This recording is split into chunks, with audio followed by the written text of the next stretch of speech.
Thank you for joining us. We're going to be talking here today, everything data science and analytics.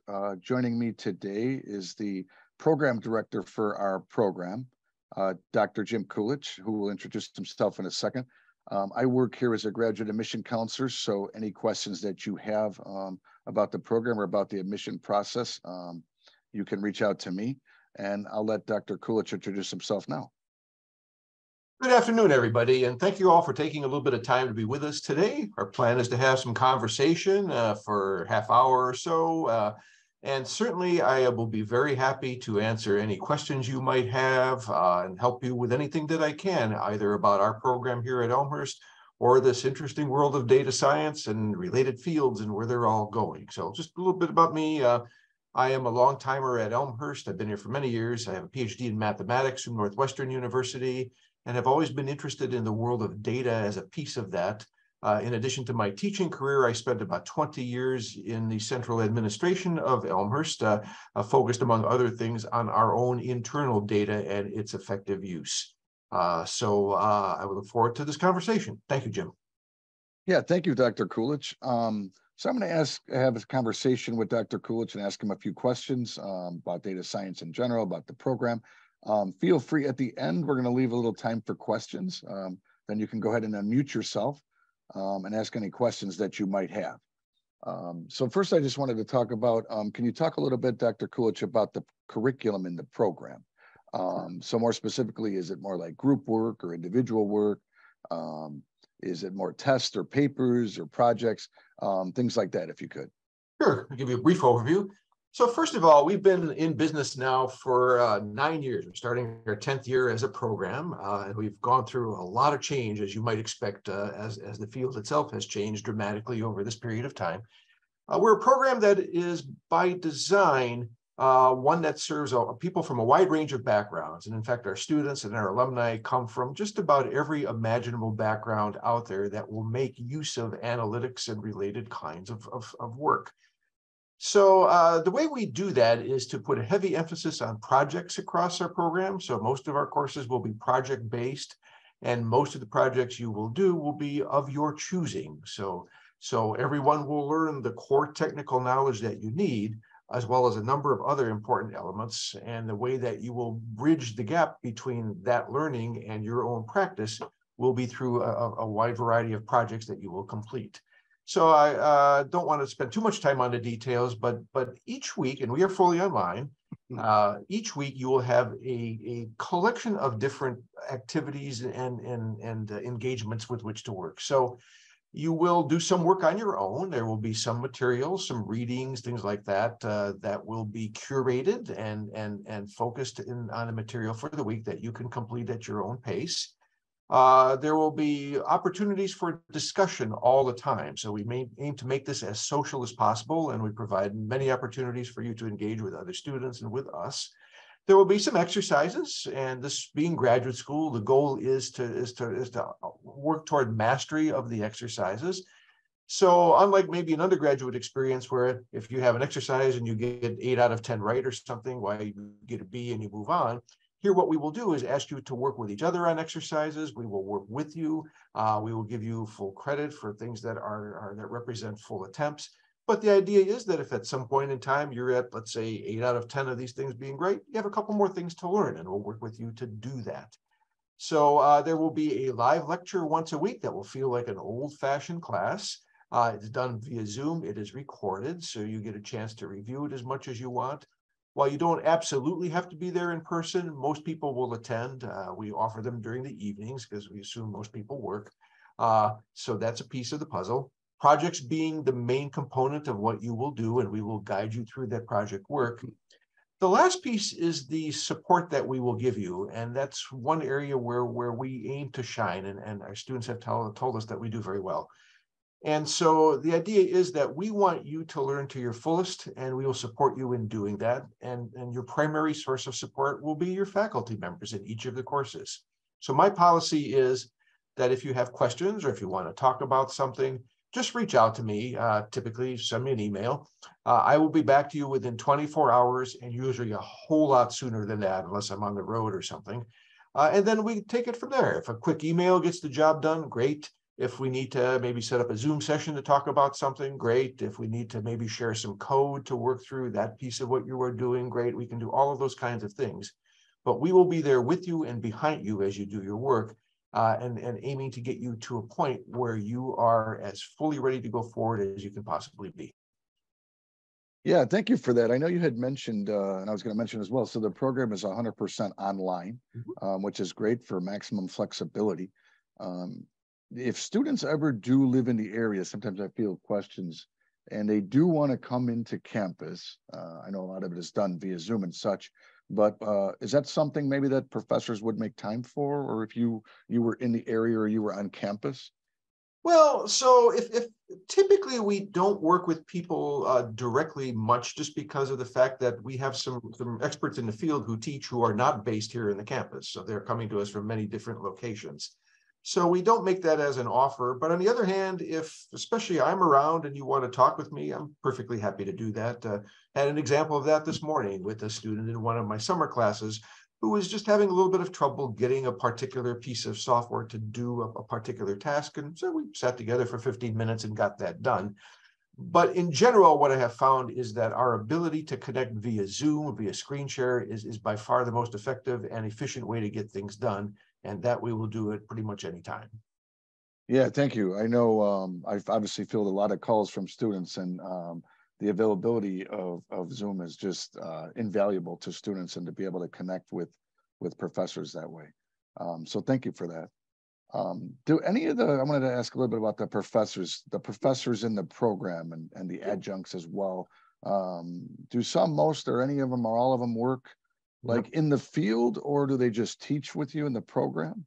So we select faculty based on the skills that they have for different aspects of what we teach. So we have right now a particularly strong bench of people teaching for us, all of whom, except for me, are employed in the wider field. I'm employed too here, of course, as a faculty member. This is my full-time job. But let me give you just a quick feel for who it is that would be teaching you in your courses. So we have people like Stephen Gnidabek, who is a manager of the supply chain analytics operation at a major manufacturing company. Someone like Ryan Elmore, who had just finished his term as the head data scientist for North America for a major consulting company, and has taken a new role with another major consulting company as innovation fellow and head of data science practice. Ryan has a particularly wide range of experience that he brings to the table for us. Or Joby Abraham, who is a senior manager of data analytics for Reyes Coca-Cola Bottling, with prior experience in the healthcare industry and an area he's going to be continuing to work. Or on a different side of the coin, Debbie Chafee, who has the new title of data owner for JP Morgan Wealth Management. And Debbie is interesting because what she brings is what our field especially needs these days, especially as AI takes off in the ways that it is. And that's the ability to bridge that gap between what a business needs and ultimately what gets delivered through the technical work that is done. And that's exactly what Debbie's role is all about, is following that path from beginning to end. And she will work with you on those kinds of questions, and also on questions around things like effective data science project management. So that's the view we take. It's a holistic view. We give you everything technical that you need, and we shortchange none of that.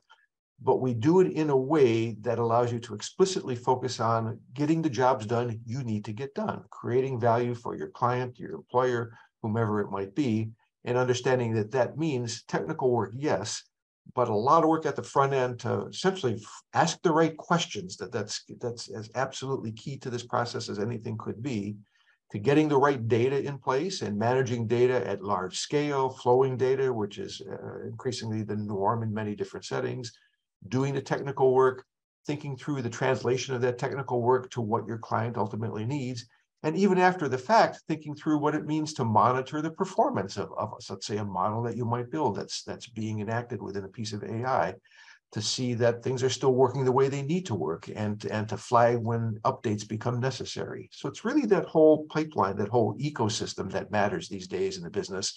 And that's how we teach. In fact, that's how we've always taught. Yeah, thank you. And I have to mention, you mentioned AI. Can you just talk a little bit more extensively about your Yeah, sure. What's covered, in the program, the extent of that, and then just your quick thoughts on AI in the future, because it's a fascinating topic. Yeah, there's a whole lot happening, no doubt. Everybody, of course, knows about ChatGPT and related things, but there's much more to it than that. So sometimes people make the mistake of thinking of AI as a thing, an isolated piece of software or something that might be out there. But the reality is that it really is this larger pipeline, that what we see, be it ChatGPT or whatever, is just what's above the surface. And in order to get there, there are a number of other pieces. And they're precisely the pieces that I just mentioned, and that's what we do in the program. So step one is to guide you through the pieces that have to come before someone produces a piece of AI that's out there and doing something. So in particular, again, understanding what the right questions are from a business perspective, really managing the data. And that sounds easy, but there's a lot that goes into doing that well. Using today's tools. So increasingly, people are working in large pipeline environments like Microsoft Azure or some of the Amazon Web Services offerings, and there are others. So understanding what it means to live in those environments, as well as maybe in more localized environments, like working with some Python code. So to producing predictive models, which fuel today's AI, right? That even something like ChatGPT is really doing nothing more than predicting the next word to print on the screen. So the question is, how do you get there, right? How does that actually happen? We get you to that point. And then understanding that the actual deployment of those predictions, which is what the AI is doing, is something that typically a software engineer will produce. Our goal will not be to turn you into software engineers, but to get you to a point that you are able to work with the team that would include software engineers who might then write the final code that would deploy something that would then ultimately be called the AI that someone might experience. So that's our approach. We get you through that entire pipeline, teach you how to work with others who will be part of that pipeline, and build the particular strengths around predictive modeling, and especially at the front end around framing problems, working with data, generating these models, getting them ready for someone to package and put out there as a piece of AI. Where's it going? I think, again, we could go on for hours about that, but for sure, this is an area that much like the internet, if you were around 25 years ago, the internet might have felt like still a bit of the Wild West, a new thing and all of that. And obviously, no one was able to really foresee what we now do today. Netflix was at the time still selling physical discs and things like that. And the same is true in this world now, that we're really at the very beginning of all of this. And it's very interesting to see some of the big breakthroughs with things like ChatGPT. And part of what we're going to be doing in our own program, and by the way, we collaborate a lot with other programs at the institution. So the MBA program in particular, I was just in a conversation yesterday with the MBA director, Mr. LB, Lawrence Brown, and we're talking about some offerings that we will have in the upcoming year around how to make sense out of today's AI and how to actually put it to use in ways that you need. So that's something that we can look forward to. Yeah, thank you for that. It's like I said, it's a fascinating topic, and one that a lot of people are talking about going forward, AI. But what about the changing nature of modern data science roles? I mean, obviously things change, and like, how does our program prepare students for that, the ever changing and dynamic aspect of data science analytics? Yeah, that's a good question. So there are pieces that remain steady, but perhaps are in the mix to different degrees. So the most technical pieces, learning how to produce good code, for example, in particular in Python, that remains the primary language of the day for technical coding work in data science. And that's not going away anytime soon. That will certainly be on the table, and we will continue to teach those skills. By the way, I want to comment on that. If you're someone who doesn't come at this from a programming perspective quite as natively, our approach to programming and really to everything we do is that the technical skills serve the larger purposes that are at hand, right? That your ultimate goal is to deliver something that will matter to your client, to your organization. That's how you move ahead in this business. So we teach the same way. So even programming, will teach it in a way that will begin with working through some well-produced code that solves a particular problem and get you comfortable with just making that work in your own environment. Number two, extending that maybe to some new situations. And then number three, piecing together many of those so that you build a library of skills that are now available to you. So there's that piece of the puzzle. But what's changing is this, that unlike maybe 5 or 10 years ago, when it was all about just producing sort of one-off pieces of code to solve one-off problems, what's happening now is that the field is requiring us to think systematically more and more and more. So organizations are no longer looking for particular solutions to individual problems. They want systems that will now work across the organization to create value in coordinated and coherent kinds of ways. So that means being able to work with tools that do that, and things like I mentioned before, something like Microsoft Azure or the AWS suite of offerings or others that are out there that you might know about. That means more than ever being able to work with your clients to frame questions at the front end. Again, that's not technical in nature. I tell my students all the time, there's technical stuff and then there's organizational and human stuff. Those two pieces have to work hand in hand at every single stage of this in order for you to be effective in today's work, increasingly so. And the truth is that as the technical pieces become more and more automated, and they are in most of these settings, what that does is to open up time for you as a data scientist to concentrate more on this business of framing questions well at the front end, to really concentrate on getting data in the ways that you need the data to be. So I like to put it as you want to get the right data and you want to get the data right. Those are two very different kinds of questions. And once again, it's no longer about sort of individual problems here and there. It's much more about systematic thinking about architectures in which large-scale data can live and work and be shared across organizations. It's thinking about how data flow through pipelines into modeling efforts that are, again, done often in at least a semi-automated kind of way. So those pieces. And then the ability to now emphasize even more the back end of this, right? What does the handoff look like to maybe your software engineers who are producing a piece of AI that goes out there for production, or to your client who's looking for some form of decision support? What does it mean to effectively monitor all of this at the back end, right? So if you think about it, any model that you might build is only as good as the information that's used to build it. So as that information changes in the wider world, you as a data scientist have to adapt and do new work. How do you know when it's time to do that? Answering questions like those are now what the field is increasingly about.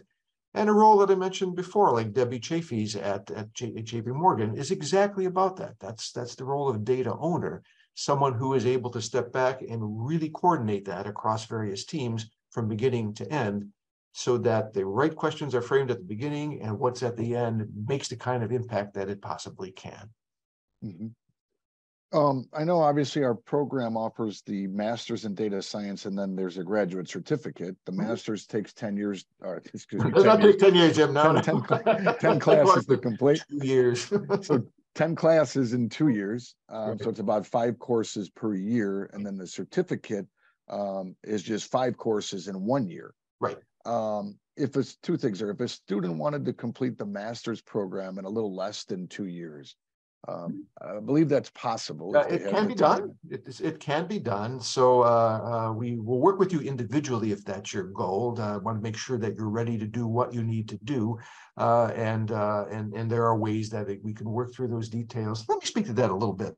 So the certificate is essentially the first half of the program. You can, in the current setup, decide that if you want to enroll in a certificate and then continue on to the full program. That's basically a decision that I make as director, and that's a very simple decision that I can make if you're doing well, and you can make that choice pretty much at any time along the way. Well, we're not there yet. We're experimenting with ways to invite you to do maybe even smaller chunks at some point, right? That I think about, for example, the boot camps that are out there, and in many ways, that's what our initial courses are doing, is giving you some fairly equivalent experiences to what you might see in some of those boot camps.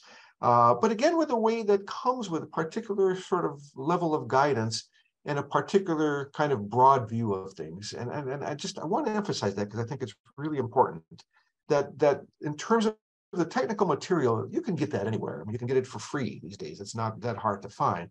But what our students tell us is that what matters is guidance in putting those pieces together efficiently and effectively so that you can move toward doing whatever it is you might want to do within your own job, maybe to advance in your own organization, maybe to move to new organizations. And by the way, I've got about 150 active alumni out there right now. most of whom have done exactly those three kinds of things, that they fall basically into those three camps. Yeah, and thank you for that. I do get a lot of, so as Dr. Coolidge mentioned, you can start with the certificate. And after that first year, there would be a seamless transition into the full master's degree if that's what you wanted to do. You obviously would have completed graduate level courses, and we know that you can succeed. You would just let myself and Dr. Coolidge know that, hey, I want to continue on to the full master's degree, and then we can get you set up to do that. I can tell you most of the students that do start with the certificate usually contact me and want to go on for that full degree. The program is something that they really like. The professors were phenomenal. And so if you want to continue on, it's a seamless transition there. So thank you for that. Any your former students, do you talk to them? I do. I stay in touch with them often through LinkedIn. That's a wonderful channel. As time allows, I'll give folks a call to see how they're doing. We'll exchange emails. And what I will say is the field remains strong. The opportunities remain good. So I'm getting regular notes from people, often with maybe subtle promotions. Maybe I was manager of analytics, now I'm senior manager of analytics. That sort of thing happens pretty regularly. Some people who have switched gears. I just one recent graduate who actually was a teacher, was teaching high school down in Louisiana, who is now on some interviews for various analytics positions within school systems and wants to stay in that realm. Again, people who have done this sort of work in healthcare. Quick story is from a couple of years ago, but someone who was in the utilities sector and was doing some work in the customer service side of a major utility company out of state. And she was working for projects in our courses and wrote some things on the order of, my bosses are paying attention. And in her case, she ended up being promoted to the head of the division once she was done, bringing analytics into the work that she was doing, and has since left to become the senior executive for analytics at another major utility company in a different state. So that's not an uncommon kind of flow, either through sort of the business side, working up through different lines of businesses and doing it in a way that increasingly brings analytics into the mix and takes on those responsibilities formally, or through perhaps the more technical side, the actual true data science side of things. That's another direction. Or the third option, a number of people who are in consulting roles, which is yet another way into this business. And again, by focusing on projects that you can tailor, that's how we take the core information we teach and enable you to develop it in a way that will be most useful for you. Yeah, that's pretty neat when former students of yours stay in contact with you and let you know where they're at in the field and in life. That's pretty neat to keep up those relationships. By the way, 3 of them are teaching now for me, so we do that too. I have one final question for you. If you were going to be a prospective graduate student, you were interested in data science and analytics, other than the fact that they have a really cool graduate admission counselor, why would you choose Elmhurst University? Yeah, I think a couple things. Number one, well, really what we've been talking about. So first of all, we will give you a strong foundation of technical material. We will do that. That will all be there, as will any other program, quite frankly. Any credible program, and there are many out there, will do that too.